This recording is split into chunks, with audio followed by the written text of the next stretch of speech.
Hi, if you're new here, my name is Catherine. I'm a knitter living in France and I recently started my YouTube channel to share my knitting experience with you. So Sunday I finished the pink Kodama scarf I was talking about in last week's podcast.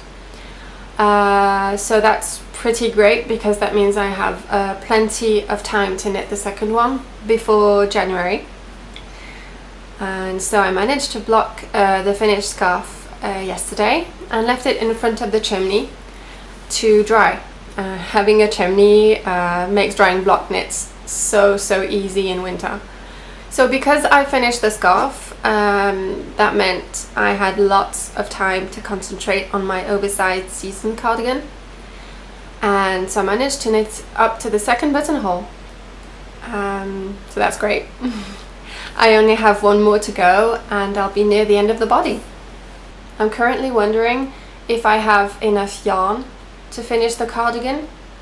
I should have enough because I bought enough yardage normally, but I'm already on the third skein and I still have a lot to do, so I'm getting a little anxious.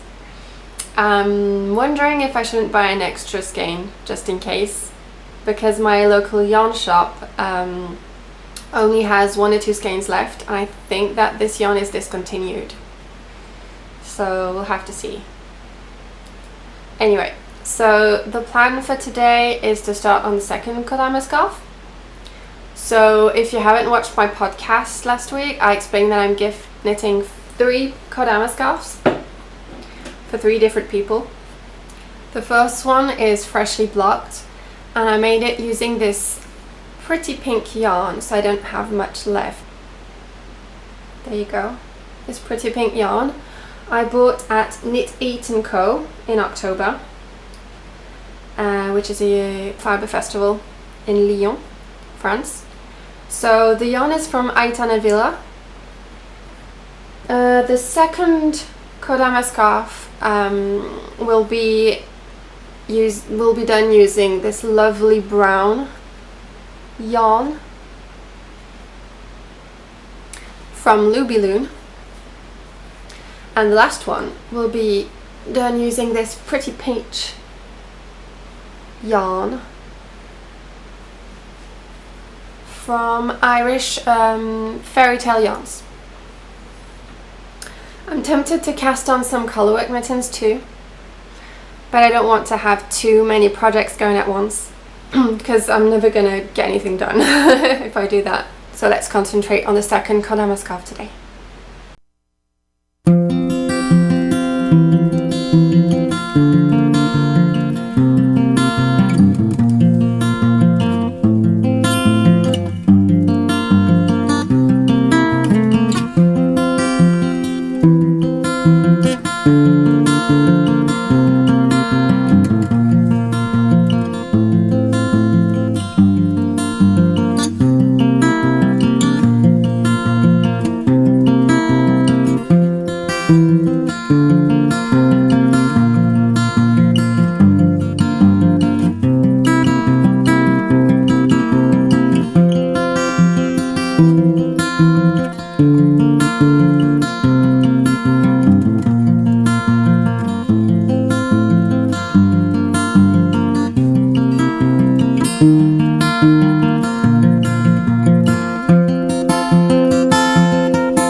fire on and made myself a nice cup of, so it's not coffee, it's cereal.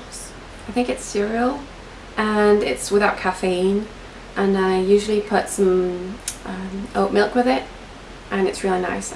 I didn't have much time to knit yesterday because I had the children. They don't have school on Wednesdays, but I did manage to knit at night, and I made some progress. So I just wanted to show you my progress so far on the Kodama scarf. So this is what it's looking like. I love the colors of the yarn. It's got some brown tones, it's got some slightly purple tones, and also some yellow, bright brown yellow tones in it, and it's really nice. So I didn't do a gauge swatch when I started, and I just jumped in with the needle size recommended. I didn't think about any gauge, and sorry for that. And what I realized is that this yarn, I think it's slightly thicker than the pink yarn I used for the first Kodama scarf. So the stitches are the stitches are tighter, but it's stretchier too. I mean, it's not the same yarn, it's not the same composition, it's not slightly different weight, it's slightly thicker, so I mean that's normal.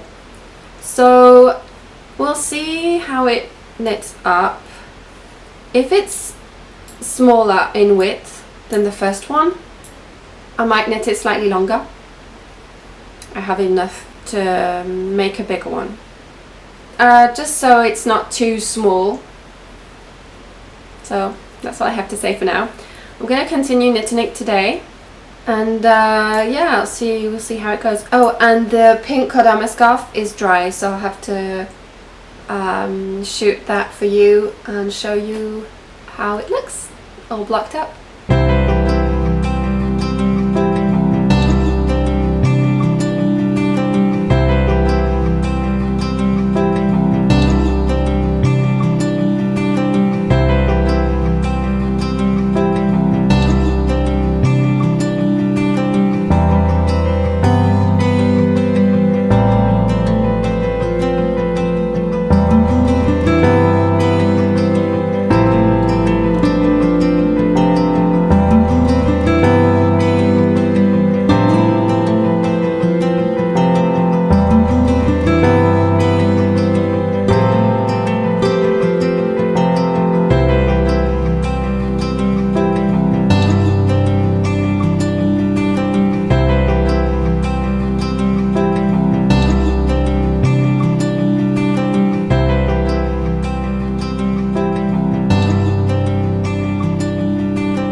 Yesterday was a very cozy knitting day.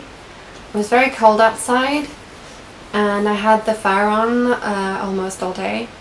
In the morning I was bundled up under some covers on the couch, and I watched lots of knitting vlogs and podcasts, and also some episodes of Supernatural. I talked about this on my Instagram account, but I've seen a lot of people rewatching Gilmore Girls. But I've been starting Supernatural instead, so it's not quite the same genre. I'm very late to the game, I know, and I think there's about 15 seasons out there. We're talking all-style seasons with 20 odd episodes, not 8 to 10 episodes like they do now.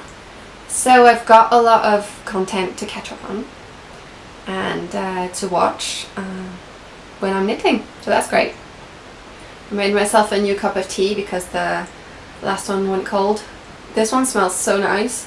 It's got not raspberries, but red berries, I don't know which ones actually, and almond in it, and the smell is delicious, and it's nice too. It's called Thé des Gourmets, and it's from Palais d'été, which is a French company. So my daughter got peanut butter all over a jumper I knitted for her. It's the Novice Sweater Junior by Petite knit, and I used We Are Knitters yarn. Can't remember the name of it. I'll put it down in the description. But the colorway is Flamingo because she really likes pink. And I found that this yarn was really pretty. It's a white base with some specks of bright flashy pink in there, and there's some black too. And I don't know, it was really fun. It was a really fun color, and I thought it was perfect for her. I also knitted one for my son with the colorway Colorado, which is nice too. It's more orangey and grey, but it's a very nice color yet too. I could have started by this.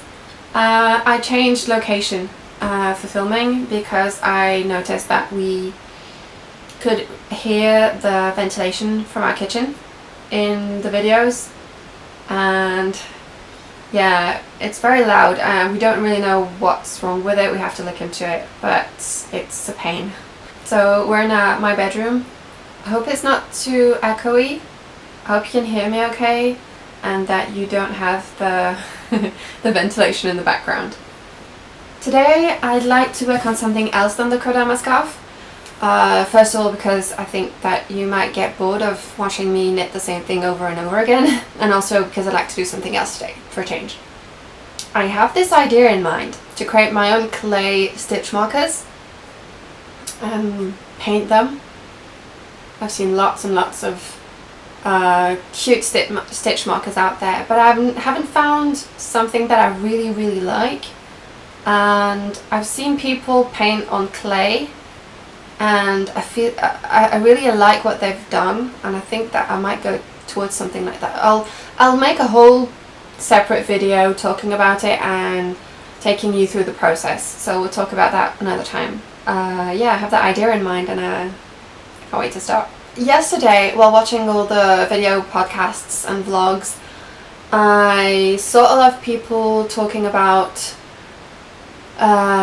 festive ornaments and decorations, and yeah, I felt inspired to maybe try out a few patterns to create a few little crochet or knitting ornaments.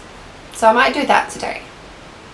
And because they're like small projects, I think I'll be able to finish at least one today. So I'll go through my Pinterest board and also my Ravelry boards and have a look at what I saved, and keep you posted.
So I finished my first ornament, so I did a cute little star. It doesn't look like much for now because it's not blocked, but once it's blocked I'm sure it's going to look great. I forgot how much crochet is fun. I haven't crocheted? Is that a word? I haven't done any crochet in a long time, and I love it. I mean, it's really quick and easy to make things with crochet and things you can't do when you're knitting. So yeah, I'm really happy with it. I printed a bunch of free ornament patterns I found on Ravelry. I think there's one crochet pattern and that's the star, and then the others are all knitting patterns. I put a link to a Ravelry bundle where I've put all of the patterns so you can have a go yourself. But I think I'm going to stop the vlog here for today because I think that's enough footage for 1 week and 1 video. And I could make another video all about the cute ornaments. Talk about the patterns I found, the yarn I'm using, and yeah, make some ornaments together. Just before I finish, so yeah, I used this leftover Sandnes Garn Tin Pear Gint that I had, the one I used for my terracotta sweater. And I found some other yarn I could use for these ornaments. And leftover yarn, and actually they look very Christmassy. They're very festive in autumn and Christmas. So yeah, I'm very happy with all the leftover yarn and I'll be able to use. So I'll talk about that in another video. I hope you enjoyed this knitting vlog style video. I like watching other knitters or crafters vlogs while knitting or crafting or doing chores around the house, and it was fun to film my own version and come up with different footage to shoot without being too redundant and boring, so I hope it was okay. And I like being able to catch up on what I've been doing on a daily basis. I won't be able to shoot this kind of video very often because I usually have a lot going on during the week, a lot planned. But this week was pretty calm, and so I had some spare time to knit and film. I wanted to finish by saying a huge thank you for all the positive feedback and welcome that I received after publishing my first podcast video. I was really pleasantly surprised. I did not imagine the engagement I had and the comments and the welcome, and yeah, it was wow. I just love the knitting community. I think that everyone's very warm and welcoming and sharing tips and impressions and what they're working on, and it's very positive. It's a very positive community, and I think that it's much needed in these times. And yeah, and all the feedback I've received is just giving me fuel to create more content to share with you. So thank you for watching, and see you in the next one.